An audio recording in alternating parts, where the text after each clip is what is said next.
Nitong mga nakaraang araw mga kababayan, kumalat po ang balita or kinakalat po ng mga DDS na di umano'y nalaglag daw po si Duterte or nadulas at tumama daw po yung ulo at nawalan daw po ito ng malay. Pakinggan po natin itong ikinukwento ni Harry Roque at ating pong pag-usapan kung may katotohanan ba ang kanyang kwento. Pakinggan po natin. Nag-issue na po ng statement si VP Sara na humihiling sa ICC na kailangan na talagang aproban ang interim release ni Tatay Digong sa ibang bansa, hindi po yan sa Pilipinas. No? At ito po ay dahil sa katotohanan na sang-ayon kay VP Sara, hindi mapangalagaan ang kalusugan ni Tatay Digong sa detention facility ng ICC.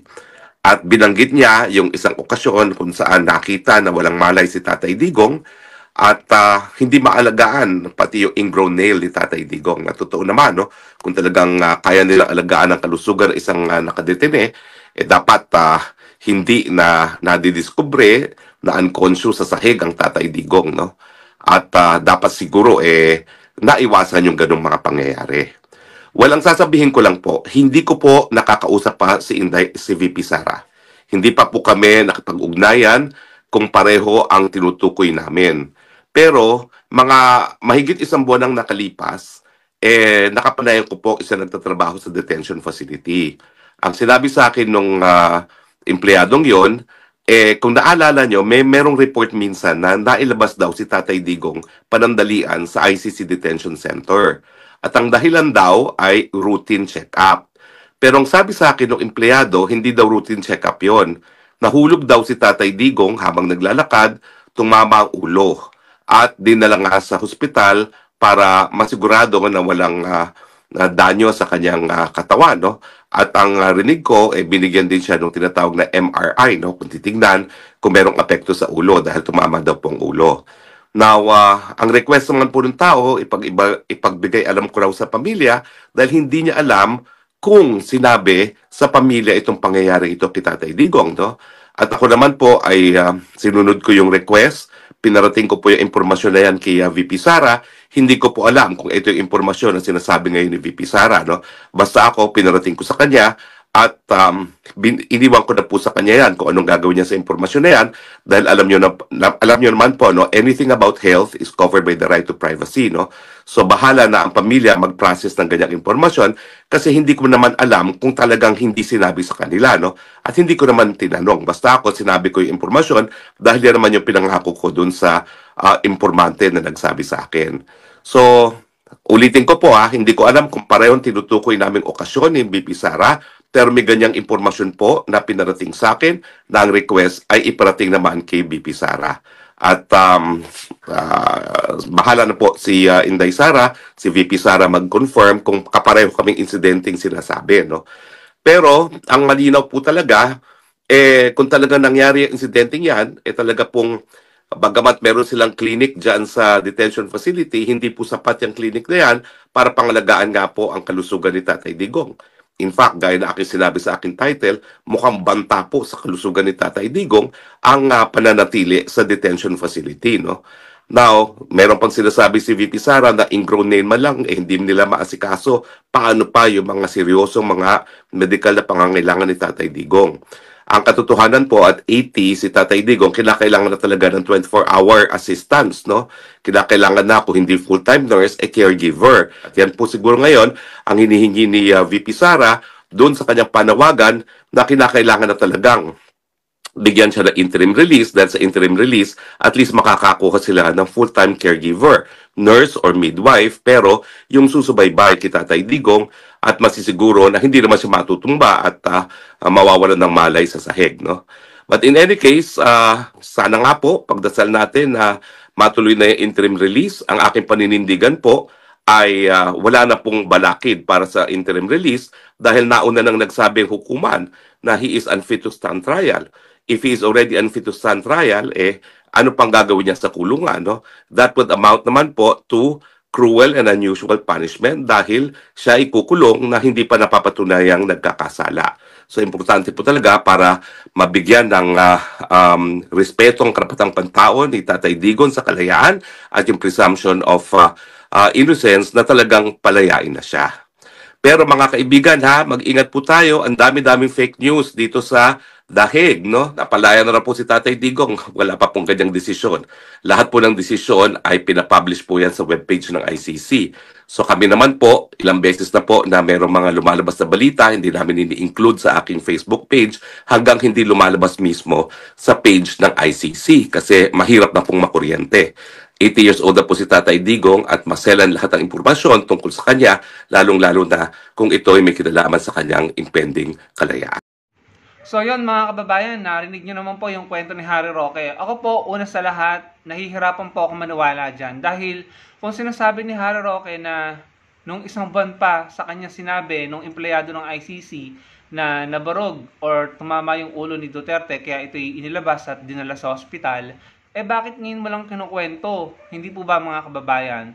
Dahil sa nakalipas na isang buwan, kasi sabi niya isang buwan na nakalilipas or mahigit isang buwan na nakalilipas may nagkwento sa kanyang empleyado. Hindi po ba? Yun po yung sabi niya. Ngayon, every time po na mag-update yung mga anak ni Duterte, i-interviewin po ng mga vlogger doon sa ICC, mga DDS vlogger.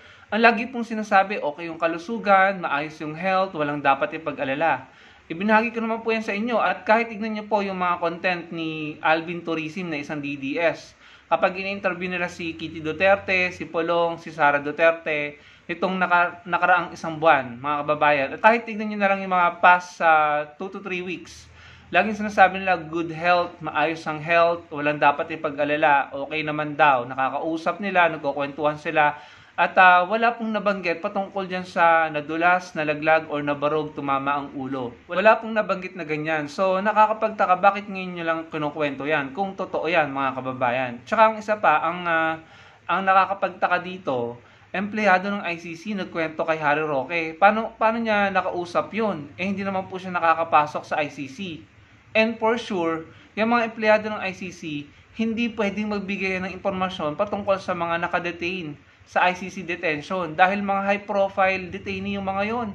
Mga dating head of state, presidente o prime minister, whatever, matataas na tao na nanungkulan sa mga bansa nila ang mga nakakulong sa ICC detention center. Kaya naniniwala ako na yung seguridad at saka yung sinasabing confidentiality ng mga nakakulong, kung ano nangyayari sa loob, ay hindi pwede basta-basta i-share sa labas. Lalo na kung hindi naman ka mag-anak, no? So nagtataka ako, paano na interview ni Harry Roque yung empleyadong iyon? Considering na hindi naman siya nakakapasok sa loob, plus for sure, hindi magpapa-interview ang mga empleyado sa loob nang hindi po binibigyan ng pahintulot ng ICC mismo. Na magpapa-interview ka na lang basta-basta sa isang Harry Roque na hindi naman ka mag-anak, hindi naman media, no? So, yun po yung nakakapagtaka sa kwento ni Harry Roque. At saka, uulitin ko po, isang buwan na pala yung nakakaraan Bakit ngayon nyo lang sinasabi? At meron pa siyang sinasabi na parang confidential yung mga bagay-bagay patungkol kay Duterte. Bakit ngayon sinishare mo na? Hindi po ba? Again, sa nakalipas na isang buwan, wala po silang sinasabi dyan. Kung nangyari yung pagkabarog na yun, pagkadulas or pagkalaglag at tumama ang ulo, kung nangyari yon mahigit isang buwan or isang buwan na nakakaraan, bakit hindi nyo isinashare sa mga vloggers nyo? Bakit ngayon nyo lang sinasabi? Para ba masuportahan yung request na interim release? Or appeal to emotion na naman yan? Paawa na naman yan? Hindi po ba mga kababayan? Kaya dito ko naunawaan ng mismong ICC na or sila Kaufman na nagsasabi na huwag kayong magbigay ng impormasyon patungkol kay Duterte. Every time na bibisita kayo, lalabas kayo, kwento kayo ng kwento. Kung matatandaan niyo, pinagbawalan na po yung pamilya ni Duterte na magbigay ng impormasyon sa publiko patungkol sa napag-usapan nila sa loob with Duterte at patungkol sa kalagayan ni Duterte. Siguro dahil sila na mismo nagpapahamak kay Duterte, kakakwento nila, yung mga kinukwento nila nagagamit against kay Duterte. Yung mga kinukwento nila opposite or contradicting sa sinasabi ni Kaufman. Kaya labo-labo sila babanggaan ang mga kwento nila. Kagaya nito, isang buwan or mahigit isang buwan na daw nakalilipas, nabarog, tumama ang ulo, nadulas or nalaglag, pero wala naman po tayong narinig na gano'n sa loob ng isang buwan or sa loob ng 3 linggo, 4 na linggo. Wala tayong narinig na ganong kwento. Ang laging sinasabi kapag tinatanong sila, maayos ang kalagayan, good health condition, At wala po silang sinasabi patungkol dyan sa pagkabarug na yan, tumama ang ulo. Wala po, ngayon lamang. And again, hindi po ako basta-basta maniniwala dun sa kwento ni Harry Roque na nakakapagtaka naman empleyado ng ICC, magkukwento sa'yo. Matatanong mo, hindi ka naman nakakapasok sa loob. Or kung lumabas man yun, natanong mo, hindi po ako naniniwala na basta-basta magbibigay ng impormasyon yung patungkol sa isang high-profile detainee ng ICC ng ganun-ganun na lamang. Lalo pat hindi ka naman kamag-anak. So, yun lang mga kababayan. Ang nakikita ko dito, ayun na naman, paawa na naman po ang ginagawa nila. In my opinion, paawa, appeal to emotion lang po ang ginagawa mga kababayan. Ganyan po yung style ni Duterte, hindi po ba? Noon, naglalakad ng sira ang swelas ng sapatos, nagkakamay sa karinderya, natutulog sa Colombo, yada-yada.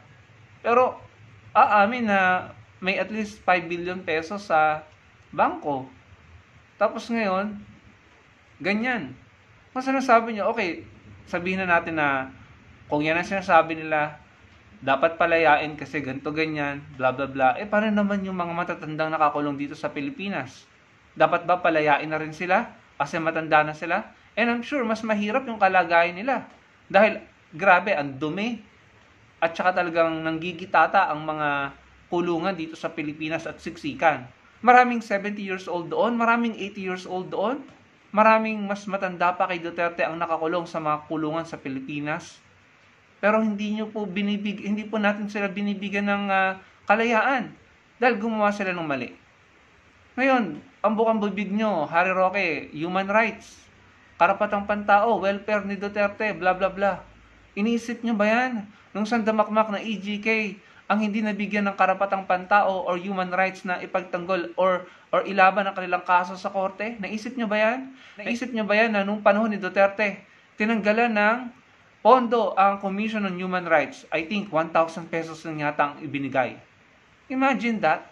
Tapos ngayon kumukuda kayo ng human rights, karapatan ni Duterte, karapatang pantao. Si Duterte lang ba ang may karapatan sa karapatang pantao? Siya lang ba dapat ang kaawaan? Siya lang ba dapat ang laging binibigyan ng pabor? Kasi kung ganyan ang pangangatwiran nyo, lahat na lang ng gagawa ng masama pag dumating sa pagkatanda or umidad ng 80 or 70, bibigyan ng awa, simpati. Di lahat na lamang iyan ang gagawin ng palusot para makatakas sa parusa. So, para sa akin, it's unfair para sa mga biktima, no? Kung si Duterte ipapalayain dahil dyan sa mga kwento nila Harry Roque. Na noon naman ay hindi nila kinukwento. Biglang ngayon, ganyan ang kwento. Samantalang dati okay naman daw ang kalusugan. Ngayon, biglang hindi na. Kaya ang hirap po, no? Ang hirap po. Hindi na po natin alam kung anong paniniwalaan natin sa mga kinukwento at sinasabi nila. At hindi na po natin alam kung sinong papaniwalaan natin sa kanila dahil sila iba-iba ang kinukwento. Parang si Duterte din, mga kababayan. Pa-iba-iba, pa-joke-joke. Sinabi ngayon, babawiin kinabukasan. So, kayo na lang po ang humusga. Salamat po sa panonood.